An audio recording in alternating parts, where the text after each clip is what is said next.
quiet corner by the open pane, where morning sun once warmed the grain, a parrot lies with drooping head, his colors dim, his joy near fled.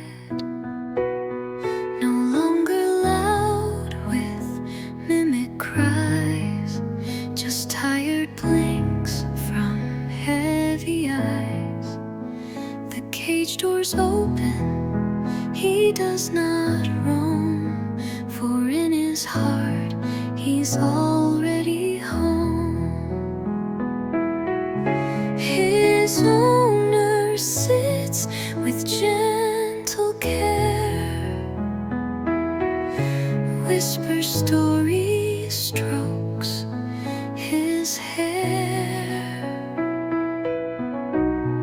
Remember when you called my name and danced about like it was a game? He tries to chirp, his voice